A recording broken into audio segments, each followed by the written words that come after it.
Hello and welcome to Macrobytes, the economics and politics podcast from Aberdeen with me, Paul Diggle. Me, Luke Bartholomew. And me, Lizzy Galbraith. Today we are going to be talking about the new Donroe Doctrine, Trump's updated version of the Monroe Doctrine. What to look for next, potentially, in terms of US intervention in the Western Hemisphere. With a particular focus, I think, on Greenland, how to think about the implications of this new US foreign policy and security policy for the rest of the world, for China, Taiwan, for the Middle East, for Russia, Ukraine, Europe, and the future of NATO. And I think there's a lot to get into here. It's really been a key theme kicking off the start of the year in macro markets and in geopolitics.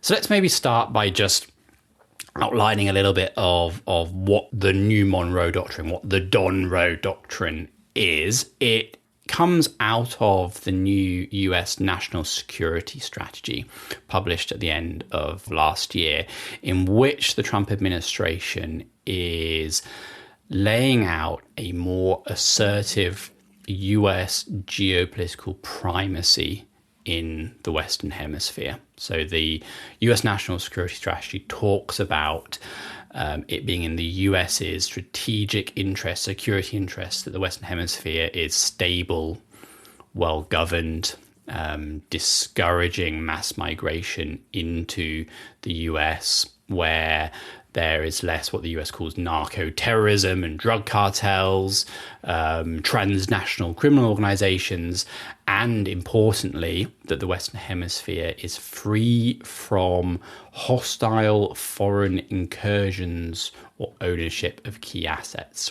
So read that the US wants to eject China, Russia, and other foreign influence or power projection in its backyard. So the national security strategy talks about this as a Trump corollary to the Monroe Doctrine, which, we might get into some of the history there, but this is a new US approach to preeminence, to primacy in the Western Hemisphere, which it says it can do by enlisting countries, by building alliances and allies and economic incentives, or by expansion.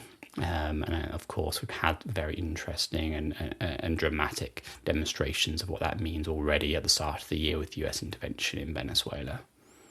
Well, as you say, Paul, one way of getting a little bit more at what this Donroe Doctrine means is to go back to the history of the Monroe Doctrine itself, which was foreign policy assertion back in 1823 by the then President James Monroe that the Western Hemisphere, as far as the US was concerned, was closed to further European colonization and interference. So I guess this would have been aimed at, say, the British Empire, the Spanish, and the French at the time. And what it did is then set out these distinct American and European spheres of influence.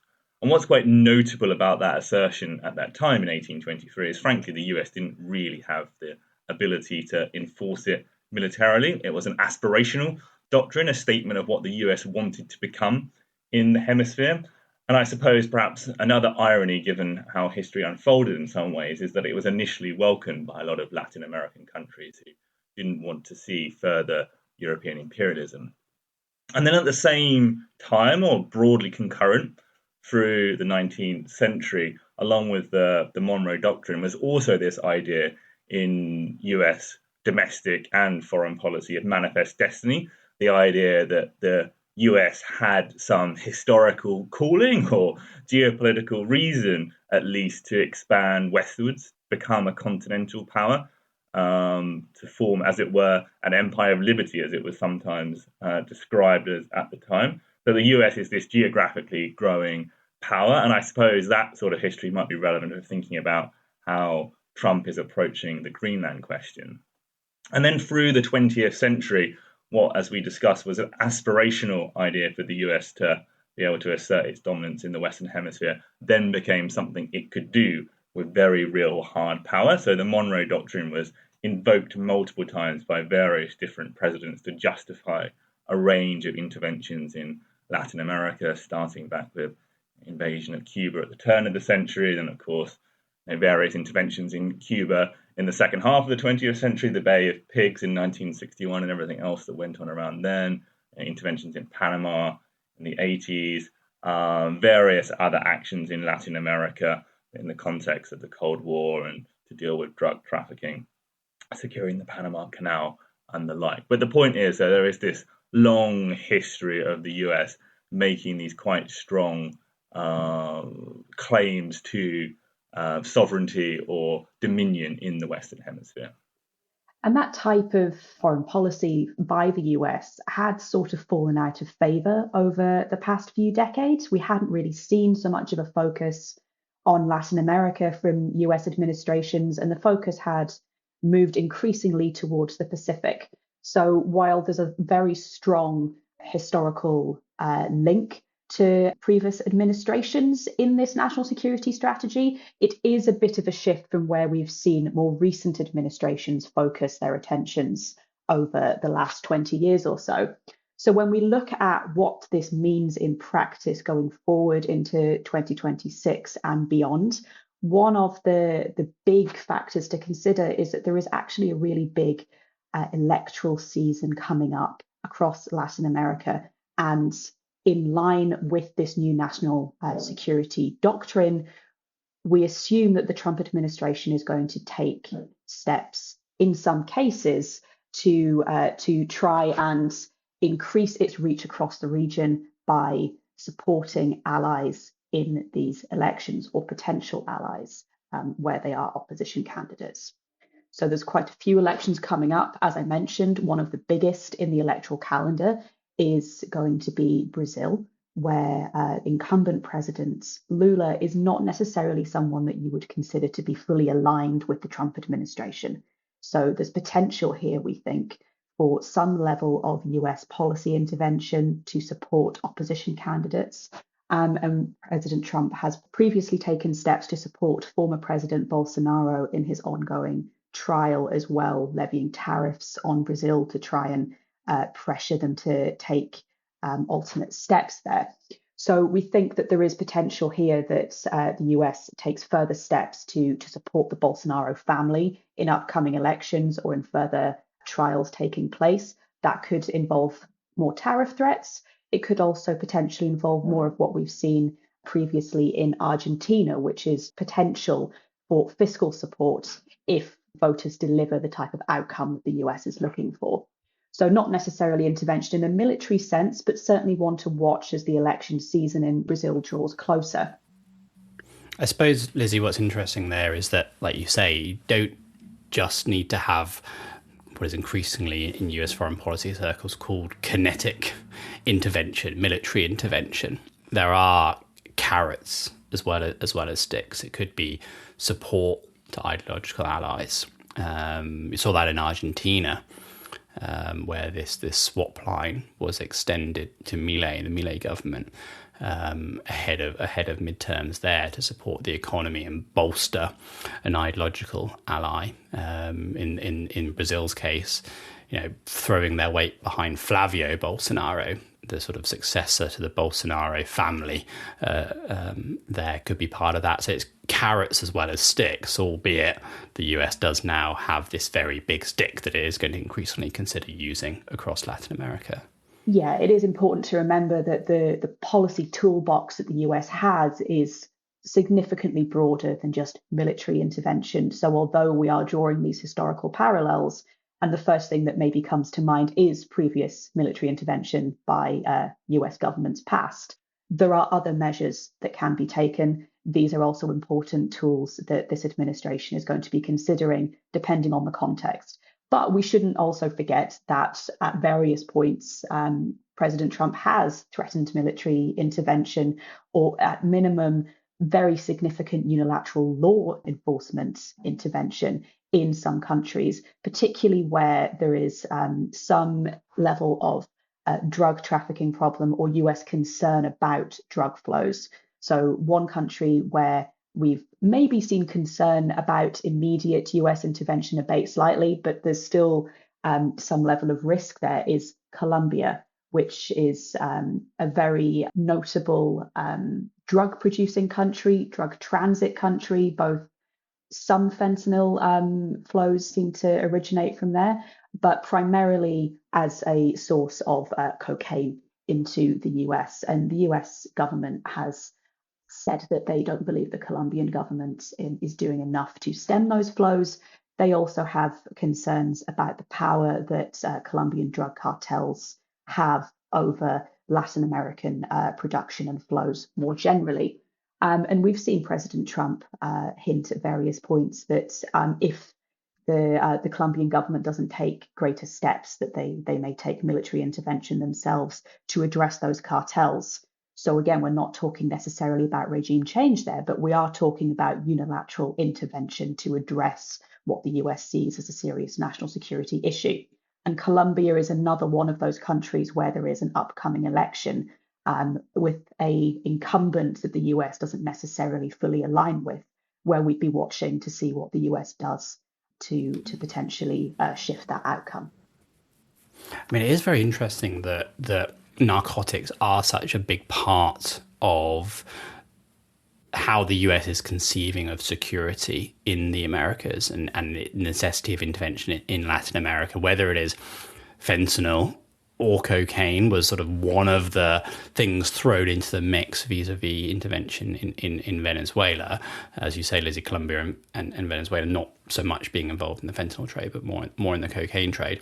And you can link this personally to some of the key players in the administration as well, that both Secretary of State Marco Rubio and Vice President J.D. Vance come from backgrounds and upbringings that were in part shaped by widespread drug problems in the communities, and they've both written about this in their own memoirs as well, that in part shapes their politics.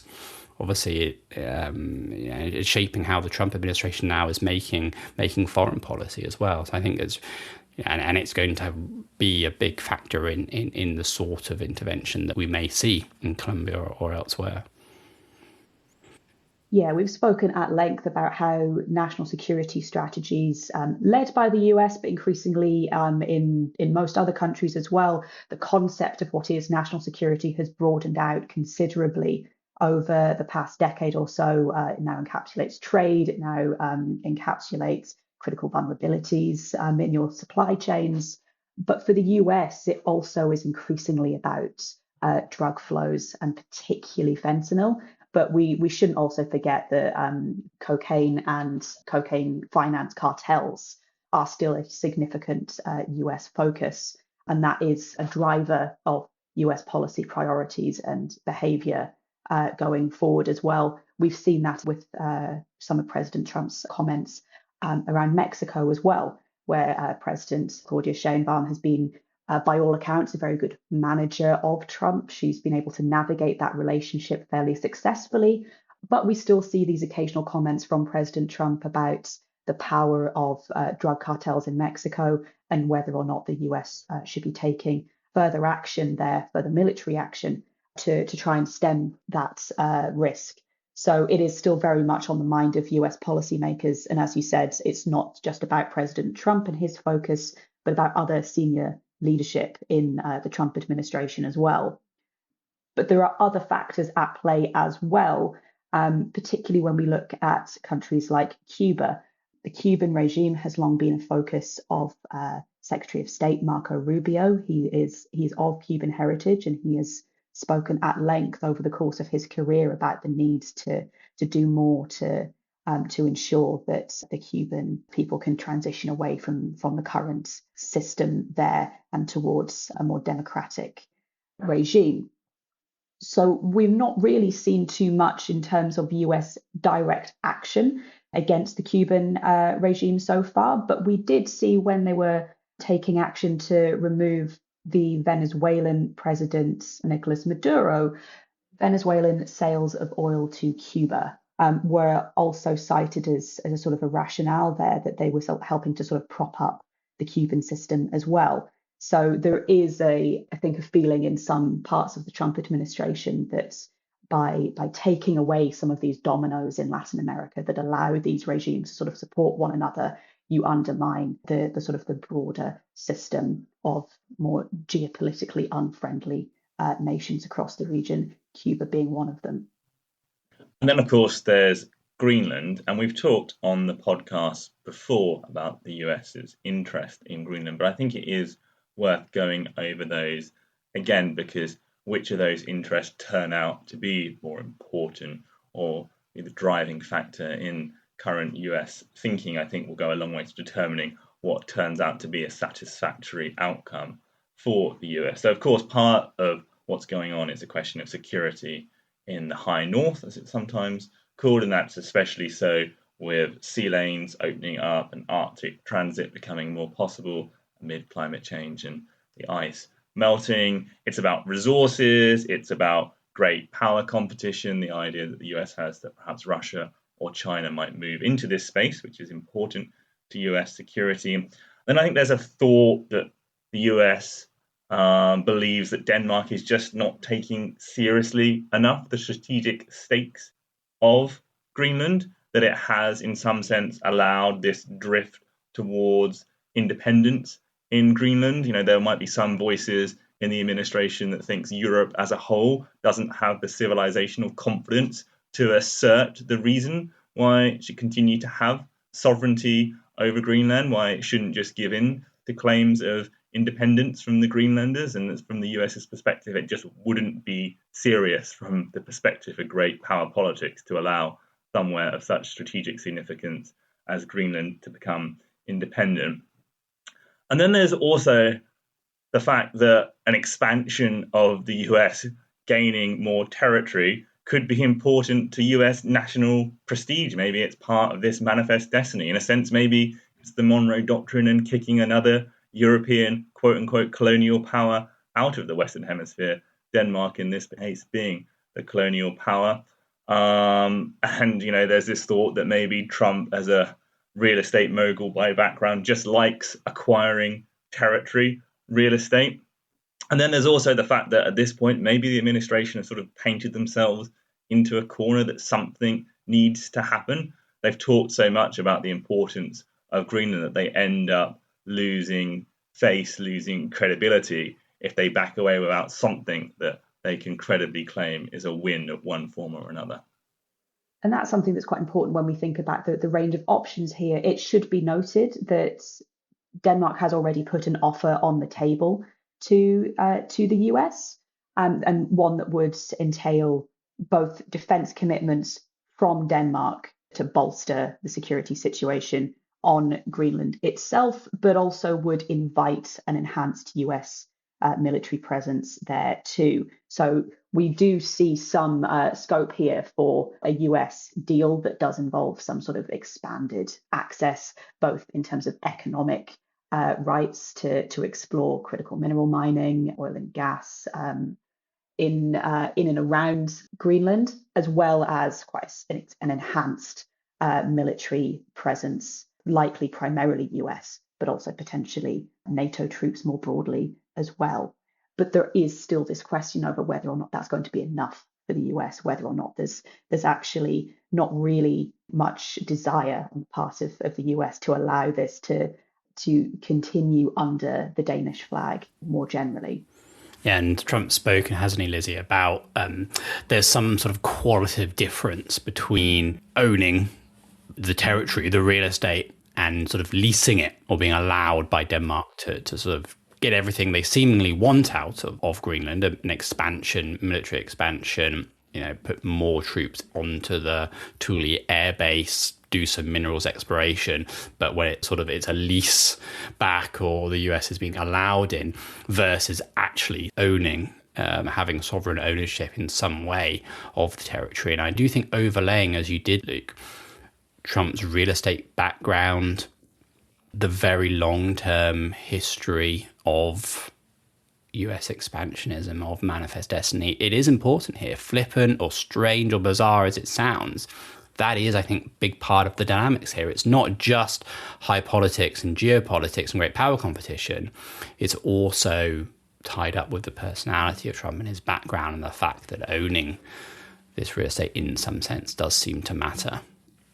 Yeah, and as you've said, he's said as much in sort of recent interviews that it's very important to him personally that it's not just about, an enhanced treaty. It's not just about making sure that US has sort of exclusive access versus geopolitical rivals to Greenland and the surrounding waters.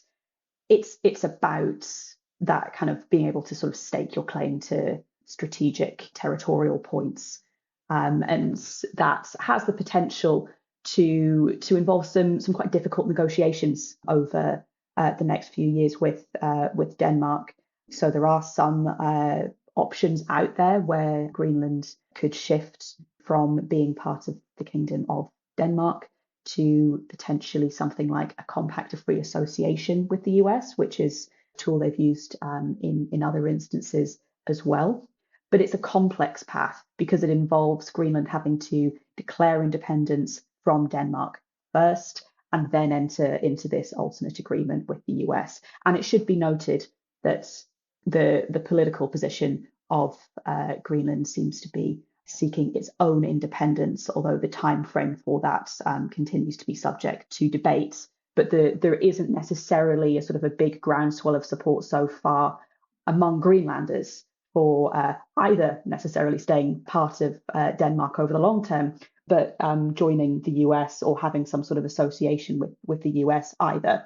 So one thing we think the US administration is going to look at is what sort of offer they can put to Greenlanders that would maybe change the calculus there, whether that involves some sort of enhanced economic offering to Greenlanders, either as part of enhanced economic support, an option simply of providing Greenlanders with checks and hoping to persuade them that way. But there is also, of course, the option that the US simply does enhance its troop presence on the island and unilaterally declares it to be US territory. That is a very geopolitically fraught situation, particularly for NATO, but it is one that we need to seriously consider given the quite complex outlook that negotiations or solutions by negotiation seem to pose. Yeah, so option two, as you're laying it out, Lizzy, like the buy Greenland option, or economically induce Greenlanders to vote for independence. Like Trump has talked about numbers. He's talked about $100,000 per person. The population of Greenland is such that could get bigger. Why not offer $1 million? 10 million per person. Fiscally, the impact on the US is not enormous. If this is of such great geopolitical importance, I think we could get to those kind of numbers. Perhaps throw in citizenship. It starts to look like quite an attractive option potentially to Greenlanders who, as you say, already want independence. Opinion polling says that the party in power in Greenland is not a pro-independence party, but the opposition is. Maybe they could hold a wildcat referendum. Maybe the US provides financial support to the opposition, to the independence movement. Maybe then Denmark doesn't honour it and the US has pretexts for some form of intervention at that point. So I think these options are absolutely realistically on the table. Of course, it goes without saying that it would be a gamble for the Greenlanders to sort of count on the US taking care of Greenland over the long-term future. And of course, Greenlanders are used to a very different social model than some form of association or even becoming the 51st state of the US would involve. And then this force option, again, absolutely realistically part of the risk distribution in the context of the US national security strategy. As you said, Luke, Trump locking himself in or pre-committing to some form of action or ownership. And we're not talking here airstrikes or war. Right? What we're talking is plant the flag, say that it is part of the US now, and then dare anyone to oppose it. Which they almost certainly wouldn't, not in a military sense anyway. And then the issue becomes, right, is NATO over at that point? Are European countries chucking US troops out of Europe, out of US bases in Europe, closing them down? Or does Europe have to accept this because of the need it has for US support in Ukraine and against Russia, for example?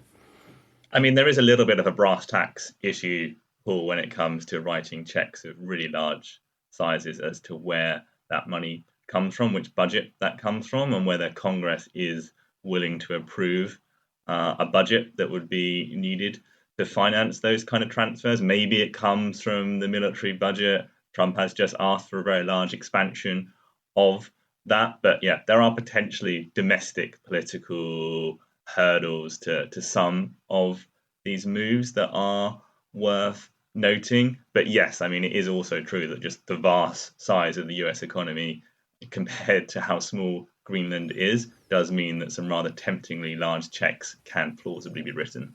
Yeah.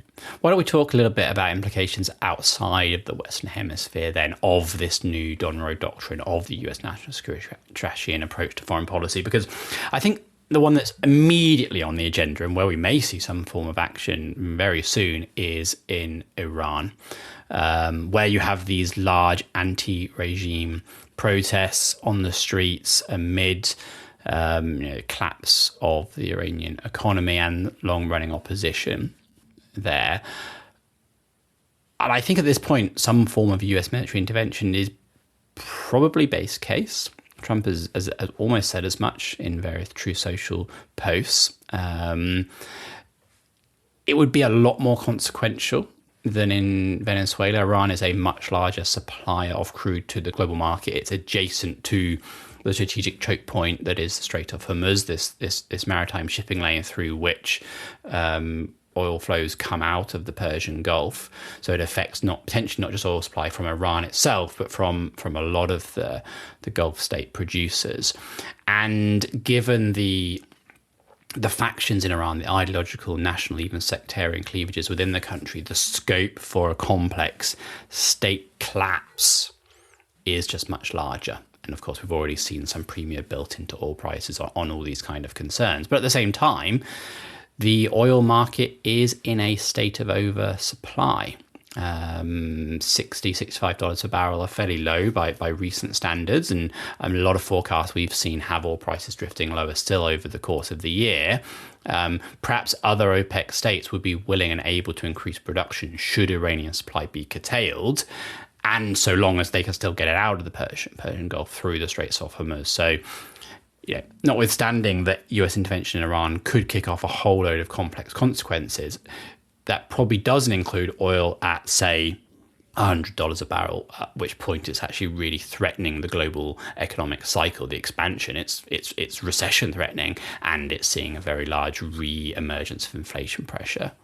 And if we go further across the globe again, there's maybe less that we can say about how this new US policy affects the Russia-Ukraine conflict, in that the US stance, this new US sort of hemispheric view of the world, and the potential that the US is maybe less interested in operating under international norms. It's not necessarily something that particularly alters the dynamics between the US and Russia, in that Vladimir Putin has made it very clear over his time as Russian president that he already views the US as operating outside of those norms, and that Russia should be continuing to do that as well, because it's all just it's not necessarily a realistic constraint. So there's not necessarily any major shift that we would see from Russian policy in response to this US shift, aside from to say that one of the concerns the US has cited when it comes to Greenland specifically, as we've already mentioned, is that the area around Greenland is potentially exposed to Russian submarines, to Russian ventures into the Arctic, and therefore potentially there's some overlap in geopolitical competition there. But in terms of Ukraine specifically, it's more confirmation, we think, of existing assumptions about US policy, rather than necessarily something that's going to drive a real reevaluation of how Russia thinks about the US and its foreign policy approach writ large. And then when it comes to China-Taiwan, of course, China wouldn't even grant the premise that it is international law that regulates that relationship. To say that that was a matter of international law would be to grant the premise that the relationship between China and Taiwan was that of two different sovereign states, which is something that China does not accept. It thinks it's a matter of domestic policy. So certainly, any change of stance from the US on the importance of international law might not matter. But you could tell a story, I suppose, that the Chinese would read into this action that the US is granting that hemisphere-like politics should be allowed to dominate international relations, that the US gets the Western Hemisphere, and so perhaps China gets its hemisphere in the South China Sea, that it is able to exert its will in that space.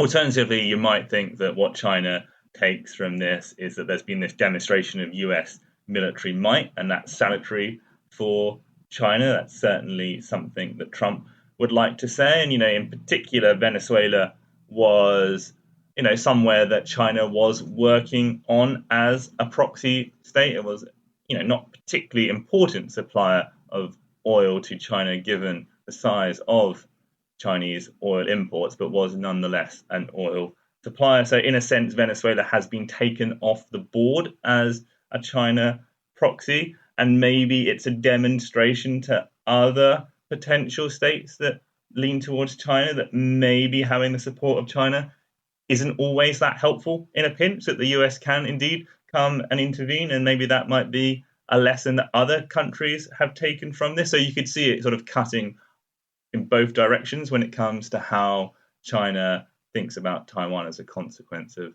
its new US foreign policy. I think what's ultimately going to decide that contrast that you set up there, Luke, is what sort of bite hemisphereism has. Is the US only interested in the Western Hemisphere? It's going to project aggressively its power there, but equally other powers can project in their hemispheres or their spheres of influence. And if that is the new world order that the US is sort of setting up or sanctioning, then I do think there are the sort of implications that you started off laying out, that China will, in some sense, feel emboldened vis-a-vis its ambitions in Taiwan. If it is a trade or mutual recognition of LATAM for the South China Sea, China would, of course, jump at that.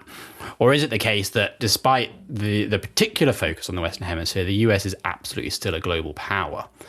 I think possible action in Iran would argue for the latter, despite all the talk of the new Donroe Doctrine. The US is not just a hemispheric power, it is a superpower willing to project force globally. And of course, the national security strategy does talk a lot about Asia, Europe, as well as the Americas. It mobilizes this language of the US continuing to have military overmatch in the South China Sea.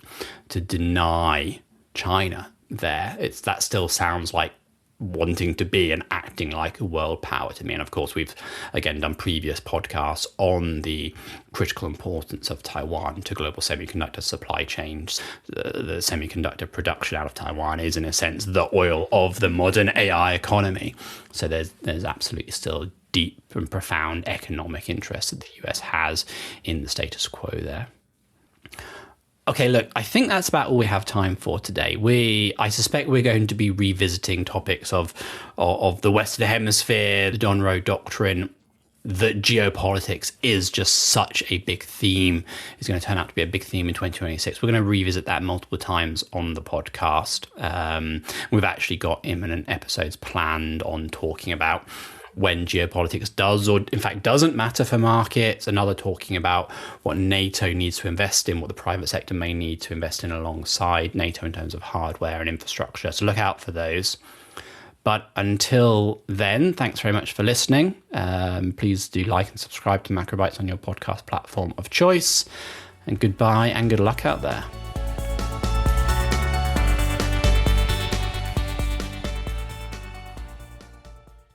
This podcast is provided for general information only and assumes a certain level of knowledge of financial markets. It is provided for information purposes only and should not be considered as an offer, investment, recommendation, or solicitation to deal in any of the investments or products mentioned herein, and does not constitute investment research. The views in this podcast are those of the contributors at the time of publication and do not necessarily reflect those of Aberdeen. The value of investments and the income from them can go down as well as up, and investors may get back less than the amount invested. Past performance is not a guide to future returns, return projections, or estimates, and provide no guarantee of future results.